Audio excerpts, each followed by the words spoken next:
नमस्कार मित्रांनो, आज आपण ह्या 5व्या भागामध्ये दागिन्यांच्या मजुरीचा हिशोब कसा करतात याविषयी जाणून घेणार आहोत।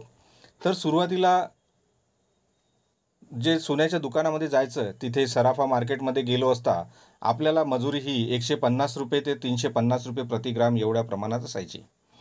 परंतु अलीकडे सोन्याच्या भावामध्ये फार मोठ्या प्रमाणात चढ उतार होत आहे।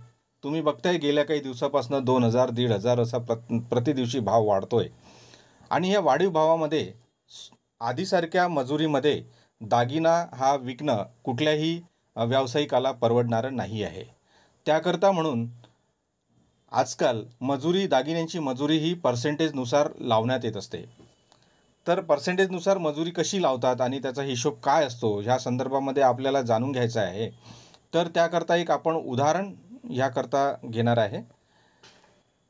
एक नेकलेस आहे ज्याचं नेट वेट 10 ग्रॅम आहे आणि त्या नेकलेसला मजुरी ही 15% लावलेली आहे आणि त्या दुकानातील 22 कॅरेट सोन्याचा भाव हा जवळपास 12,000 रुपये अंदाजे आहे।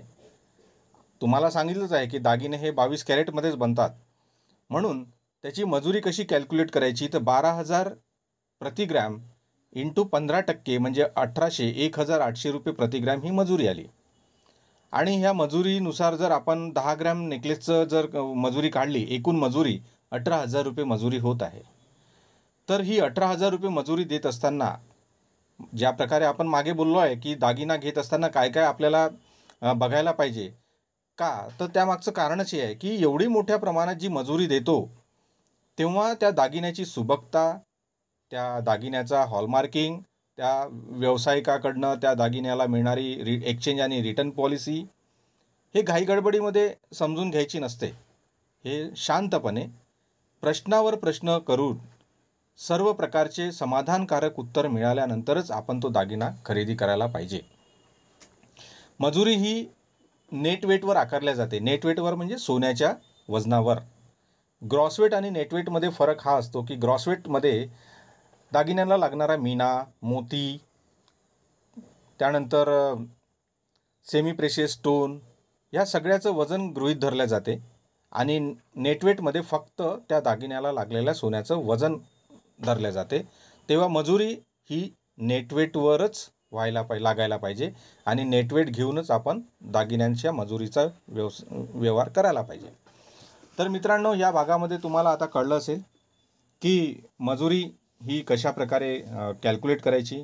आता जेव्हा कधी तुम्ही एखाद्या सोन्याच्या दुकानामध्ये, शोरूममध्ये किंवा त्या प्रतिष्ठानामध्ये जाल तेव्हा तुम्हाला ज्या बाबी आपण या आतापर्यंतच्या भागामध्ये बघितलेल्या आहे त्या सर्वाचं एकत्रित नॉलेज घेऊन तुम्ही त्या व्यवसायामध्ये एखादा दागिना खरेदी करायला जाल तेव्हा तुम्हाला याची एक कल्पना असेल, जेणेकरून तो दागिना खरेदी करत असताना तुमच्यासोबत कुठल्याही प्रकारचा फसवणूक होणार नाही हे लक्षात येईल। तर मित्रांनो, धन्यवाद। तुम्ही हा व्हिडिओ सुरुवातीपासून शेवटपर्यंत बघितला त्याकरता। तुम्ही जर माझे नवीन व्ह्यूअर्स असाल तर आपल्या चॅनलला सबस्क्राईब करा। एक्झिस्टिंग व्ह्यूअर्स असाल तर शेअर आणि लाईक करा, जेणेकरून आपल्याला जी काही माहिती ह्यापुढे सुद्धा देणार आहे ती आपल्यासोबतच आपल्या संबंधितापर्यंत, आपल्यासारख्या चांगल्या लोकांपर्यंत पोहोचेल आणि त्यांच्यासुद्धा ज्ञानात वाढ होईल। पुन्हा एकदा आपल्या सर्वांचे धन्यवाद।